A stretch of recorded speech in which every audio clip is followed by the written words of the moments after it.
আসসালামু আলাইকুম ওয়া রাহমাতুল্লাহ। ইসলামিক জীবনযাপন ইউটিউব চ্যানেলে আপনাকে স্বাগতম। আজকে আমরা জানব ইস্তেগফার পাঠের অজানা ফজিলত সম্পর্কে।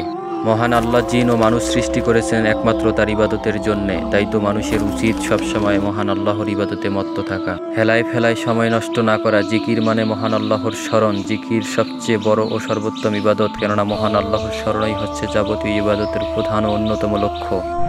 বেশি বেশি ইস্তেগফার পাঠ করা। দিনের সব সময় ইস্তেগফার পাঠ করা যায়। ইস্তেগফার পাঠে বান্দার অভাব মোচন হয়, পাপাচার ক্ষমা করা হয়, সন্তান সন্ততির অভাব থাকে না, রিজিকেও আসে পরিপূর্ণ বরকত।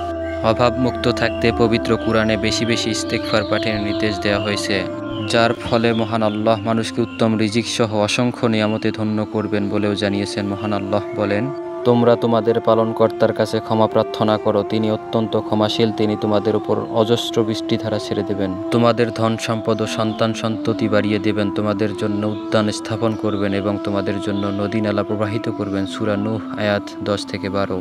সাইয়্যিদুল ইস্তেগফার ক্ষমা প্রার্থনার শ্রেষ্ঠ দোয়া। মানবজাতি নানা রকম ভুল পাপাচারে লিপ্ত হয়, মহান আল্লাহ তাআলা এসব পাপ ও ভুলগুলো ক্ষমা করার জন্য মানবজাতিকে বিভিন্ন দোয়া ক্ষমা প্রার্থনার নিয়ম শিখিয়ে দিয়েছেন। আল্লাহ তাআলার কাছে ক্ষমা প্রার্থনার সবচেয়ে উত্তম একটি দোয়া সাইয়্যিদুল ইস্তেগফার। সাইয়্যিদুল ইস্তেগফারের আরবি উচ্চারণ: আল্লাহুম্মা আনতা রব্বি লা ইলাহা ইল্লা আনতা খালাকতানি ওয়া আনা আবদুকা ওয়া আনা আলা আহদিকা ওয়া ওয়াদিকা মাস্তাতু আউযু বিকা মিন শাররি মা সানাতু আবুউ লাকা বিনিয়ামাতিকা আলাইয়া ওয়া আবুউ লাকা বিজামবি ফাগফিরলি ফা ইন্নাহু লা ইয়াগফিরুয যুনুবা ইল্লা আনতা। সাইয়্যিদুল ইস্তেগফার অর্থ হে আল্লাহ, তুমি আমার প্রতিপালক, তুমি ছাড়া আর কোনো উপাস্য নেই, তুমি আমাকে সৃষ্টি করেছো আর আমি তোমার বান্দা। আমি আমার সাধ্য অনুযায়ী তোমার সঙ্গে যে ওয়াদা করেছি তা পূরণ করার চেষ্টায় রত আছি। আমি আমার কর্মের অনিষ্ট থেকে পানাহ চাই। আমি স্বীকার করছি আমার প্রতি তোমার প্রদত্ত নিয়ামতের কথা এবং আমি আরও স্বীকার করছি আমার পাপে আমি অপরাধী। অতএব তুমি আমাকে ক্ষমা করো, তুমি ছাড়া ক্ষমা করার আর কেউ নেই। সাইয়্যিদুল ইস্তেগফার বা ক্ষমা প্রার্থনার সর্বশ্রেষ্ঠ দোয়া। আন্তরিক বিশ্বাসের সঙ্গে কেউ যদি প্রতিদিন সকাল ফজরের পরে ও সন্ধ্যায় আসর বা মাগরিবের পরে আর সে ওই দিন মারা যায়, ইনশাআল্লাহ সে জান্নাতে যাবে, এই গ্যারান্টি দিয়ে গেছেন স্বয়ং রাসূলুল্লাহ সাল্লাল্লাহু আলাইহি ওয়াসাল্লাম। বুখারী, তিরমিজি 5-466। সাইয়্যিদুল ইস্তেগফার কখন পড়তে হয়?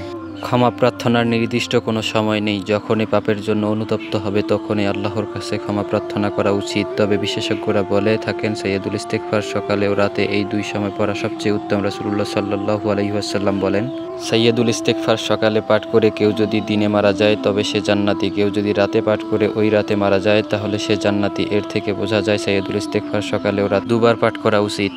হে আল্লাহ, আপনি আমাদের সকলের জিন্দেগির গুনাহ খাতাগুলোকে মাফ করে দিন, আমিন। ইসলামিক শিক্ষামূলক ভিডিও পেতে চ্যানেলটি সাবস্ক্রাইব করে পাশেই থাকবেন ইনশাআল্লাহ।